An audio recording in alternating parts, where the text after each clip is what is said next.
అది ఒకప్పుడు road sir, అది రోడ్డు అని మేము సందు వదులుకున్నాము.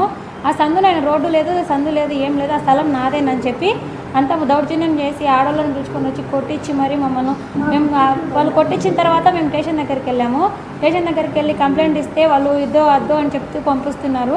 అలా 5 సార్లు తిరిగాము, మాకు న్యాయం జరగలేదని చెప్పి మళ్ళీ మేము రక్తం జరిగి వాళ్ళు వచ్చి కొట్టిన తర్వాత కూడా రక్తాలు ఎన్ని చూపించిపోతే ముందు మీరు పోయి కట్లు కట్టించుకోకండి అని చెప్పినారే కానీ వాళ్ళు ఎవరు ఎలాంటి ఆచరణ తీసుకోలేదు. వాళ్ళు తీసుకున్న తర్వాత కూడా కట్లు కట్టించుకొని వచ్చినాక మేము మాట్లాడతాం, మేము విచారిస్తాం, ఫోన్ ఇమ్మని చెప్పి బద్వేలు సిఐ సార్ పంపించేసినారు కానీ ఇంతవరకు ఆయన రాలేదు, చూడలేదు.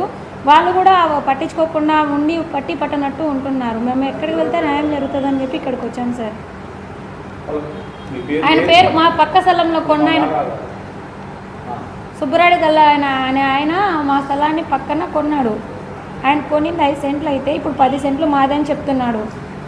మా స్థలంలోకి ఆయన గోడల్లోకి పగలగొట్టి మరి వాళ్ళ తమ్ముడిని, అన్నను, చెల్లెల్ని, వాళ్ళ కూతుర్ని వాళ్ళందరినీ పిలుచుకొని వచ్చి సిపిఎం పార్టీ సీను, చాన్ భాషా వీళ్ళందరినీ పిలుచుకొని వచ్చి పక్కన వెనకాల నుంచి చాటుగా పెట్టి మరి ఆడోళ్ళను మా మీదకి ఒక్కసారిగా దాడి చేసినాడు. ఉండేది మేము 2 ఆడోళ్ళు, మాకెవరు మొగదిక్కు లేరు.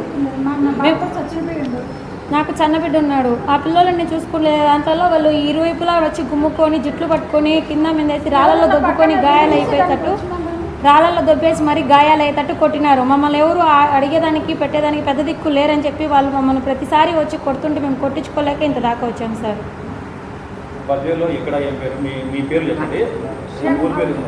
షేక్ మహబూబ్ చాన్, మేము ఉంటున్నది ముబారక్ నగర్, బద్వేల్. హాజీరా నా పేరు సార్. మాకు రోడ్డు కావాలి, మా స్థలం మాకు కావాలి. వాళ్ళతో మేము ప్రతిసారి కొట్టించుకోలేకున్నాం సార్. మాకు ఎక్కడికి వెళ్తే న్యాయం చేస్తుందో మీరే న్యాయం చేయాలని అనుకుంటున్నాం. దగ్గర పోతే ఆయన వాళ్ళ దృష్టి మాట్లాడుతున్నారు సార్. మాకు ఏం న్యాయం జరగడం లేదు. మీరు పోండి మా మేము కొడతాము. మీరు పోండి మాకేమో పంపించేస్తారు. వాళ్ళు 20 మంది 30 మంది ఒక్కసారికి వచ్చేది దాడి చేసేది మమ్మల్ని కొడుతుంది సార్. మేము చూసేస్తాం కానీ అని చెప్పేసి ఇంకో దేశం వచ్చి వాళ్ళు చేయడం తప్పే కదా అని చెప్పింది ఫస్ట్. ఒక 5 నిమిషాల తర్వాత మళ్ళీ వచ్చి వాళ్ళతో మా పిలిపించి మీ కాగితాలు కానీ వాళ్ళ కాగితాలు కానీ అని చెప్పి మేము కాగితాలు తీసుకుపోయినాం. వాళ్ళు ఎక్కడికి ప్రూఫ్ ఏమి లేవు సార్. లేకుంటే వాళ్ళు అగ్రిమెంట్ పక్కన 5 సెంట్లు ఇప్పుడు వచ్చి నా గోడలోకి వచ్చి నా పెంకులు పడగొట్టేసి నన్ను దబాయించి వీళ్ళతో నాకు గుండెల్లో తడొస్తుంది. మొన్న కొట్టించుకుని దెబ్బలకి గుండెల్లో కోళ్ళతో గుండెల్లో తడొస్తుంది. ప్రతిసారి కానిస్టేబుల్ సారు, వాళ్ళు ఏఎస్ఐ సారు వీళ్ళు ఫోన్లు చేసి మీరు ఆధార్ కార్డులు తీసుకొని వస్తారా, మిమ్మల్ని డిమాండ్లో పెడితే బాగుంటుంది అని బెదిరిస్తున్నారు సార్. వాళ్ళు ప్రతిసారి ఫోన్లు చేస్తూనే ఉన్నారు. నిమిషానికి 1 నెంబర్తో ఫోన్లు చేస్తున్నారు వాళ్ళు.